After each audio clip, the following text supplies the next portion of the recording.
Jean Santerre, né en 1167, est le frère de Richard Cœur de Lion. Il devient donc le nouveau roi d'Angleterre à sa mort en 1199. Durant le règne de ce dernier, il avait essayé de s'accaparer le pouvoir, mais n'avait pas réussi. En 1201, le roi de France, Philippe Auguste, convoque Jean Santerre afin qu'il se soumette à lui et le reconnaisse comme son suzerain. Mais Jean refuse et Philippe Auguste décide de confisquer tous les territoires de Jean sur le continent et de les attribuer à Arthur de Bretagne, son neveu, le fils de Geoffroy de Bretagne.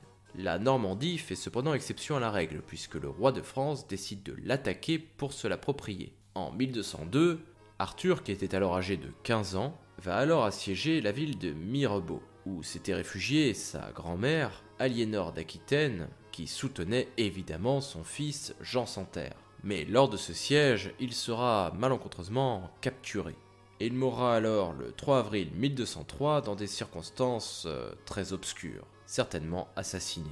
La guerre va alors faire rage avec la France. En 1204, Aliénor d'Aquitaine meurt. Au niveau territorial, l'Angleterre a perdu la Normandie, l'Anjou, le Poitou, et en août, Jean ne contrôle plus en France que le duché d'Aquitaine. En 1205, il décide de fortifier l'Angleterre afin de se prémunir contre un éventuel débarquement français. En 1209, il sera excommunié par le pape pour des raisons politiques. En 1214, Jean décide finalement de contre-attaquer contre la France. Il forge une alliance avec l'empereur Othon IV du Saint-Empire romain germanique, Renaud de Boulogne et Ferrand de Flandre. Cette alliance internationale a pour objectif d'éliminer Philippe Auguste. Cependant, le 27 juillet 1214, lors de la bataille de Bouvines, Philippe II Auguste remporte une victoire décisive et Jean Santerre est définitivement vaincu. Il devra payer une indemnité à Philippe II. Suite à cet échec, les barons d'Angleterre vont se montrer de plus en plus belliqueux vis-à-vis de Jean.